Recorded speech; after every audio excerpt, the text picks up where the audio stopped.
Всім привіт! Ви на каналі Альтена. В сьогоднішньому відео ми порівняємо зимовий івент в TDS і TDX. Я порівняю їх за кількома параметрами, а наприкінці відео підведу підсумок. Для початку порівняємо карти зимового івенту. У TDS карта виконана на дуже високому рівні. На ній ви зможете знайти безліч будівель, дрібних деталей і величезну частину ностальгії, адже в цьому івенті повернули назад боса Frost Spirit, а для мене це був перший івент у TDS. Також тут зустрічається кілька цікавих ігрових механік. Видно, що розробники витратили багато часу для того, щоб створити цю локацію та наповнити її великою кількістю цікавих деталей. Це також одна з найбільших івент-карт у TDS. Давайте разом розглянемо цікаві механіки, вигадані розробниками для цього івенту. Велика кількість будівель на карті руйнується, утворюючи нові проходи. Супротивників на поле бою доставляють спеціальні снігові десантні машини. Виглядають вони дуже класно.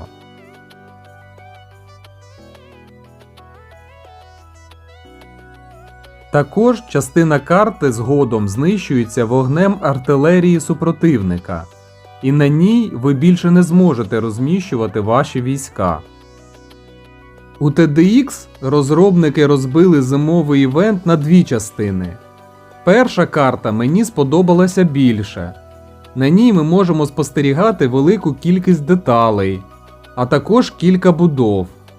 Деталей на ній менше, ніж на зимовій карті в TDS. Та й розмір у неї менший. Зате зимових карт у TDX дві. На ній також є веселе відсилання, як і на першому зимовому івенті у TDX. Перейдемо до другої карти. На жаль, вона досить одноманітна. Виконана вона у вигляді довгого проходу, обмеженого високими стінами. Зате на ній є цікава механіка. Вороги біжать вперед у спробах знищити ворота нашої бази. Пошкоджені ворота гравці можуть ремонтувати. Тепер перейдемо до порівняння супротивників, яких ми зустрінемо в зимовому івенті.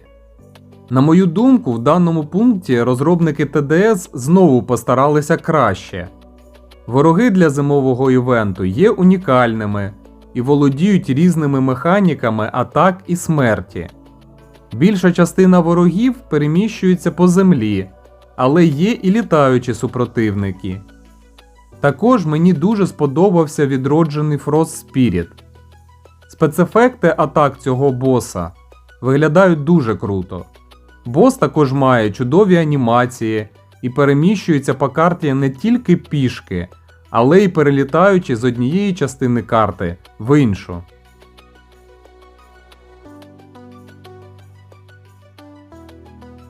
Розробники TDX також постаралися над супротивниками в зимовому івенті. Але, на жаль, багато супротивників запозичені з минулого зимового івенту. А ще вороги з першої карти здебільшого повторюються і в другій. Ми також з вами зустрінемо боса з першого зимового івенту TDX. Зате фінальний бос першої частини зимового івенту має дуже прикольний вигляд. Адже навряд чи ви раніше билися з величезним роботом у вигляді печива, яке після смерті ще й вибухає.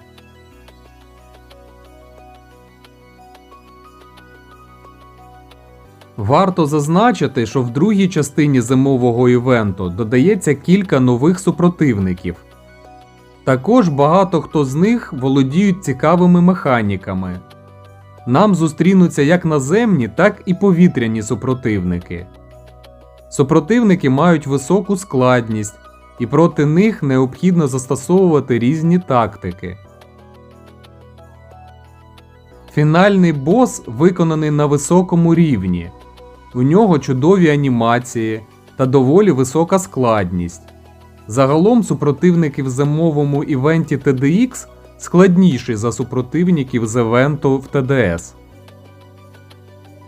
Тепер порівняємо з вами нагороди за зимовий івент у TDS і TDX. В обох іграх ми можемо отримати дві зимові івент-вежі.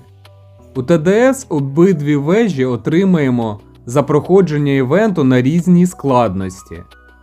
У TDX одну зимову івент-вежу отримуємо за проходження другої мапи, другу івент-вежу за проходження Battle Pass. Щодо інших нагород, у TDS та у TDX у нас є Battle Pass. У TDS нагород значно більше, але Battle Pass поділено на дві частини – безкоштовну та платну.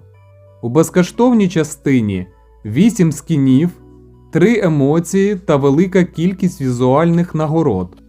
У платній частині 7 скінів, 4 емоції та величезна кількість візуальних нагород. В TDX у Battle Pass всього 7 скінів і 2 емоції, але вони абсолютно безкоштовні. За підсумком, навіть якщо врахувати тільки безкоштовні частини Battle Pass, TDS трохи виривається вперед.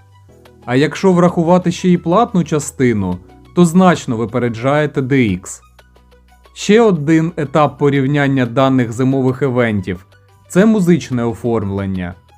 Вважаю, що обидві гри за цим пунктом рівні. Давайте підведемо підсумки. Івент-карта TDS 10 балів, TDX 7 балів. Моя думка наступна. Розробники TDS значно краще зробили карту зимового івенту. Додали в неї безліч дрібних деталей, а також більш якісні кат-сцени. Натомість розробники TDX зробили дві зимові карти і також додали кат-сцену, але на мій погляд, локації менш цікаві. Монстри та боси. Розробники TDS створили унікальних супротивників для зимового івенту, а також круту анімацію та спецефекти для фінального боса. Розробники TDX створили багато нових цікавих супротивників, фінальний бос також виконаний на високому рівні, але, на жаль, є вороги, запозичені з минулого зимового івенту. TDS 9 балів, TDX 7,5 балів. Нагороди. Якщо враховувати тільки безкоштовні нагороди, тоді розробники TDS зробили трохи більше типів нагород, але й розробники TDX також максимально наблизилися до них за їх кількістю. Якщо ви можете вкласти робукси в додаткові нагороди, тоді TDS може запропонувати значно більше нагород. Вирішувати, робити це чи ні, тільки вам. TDS 8,5 балів, якщо тільки безкоштовний пас, якщо з платним, то 10 балів. TDX 8,5 балів. За підсумком, TDS отримує 27,5 балів. У TDX 23 бали.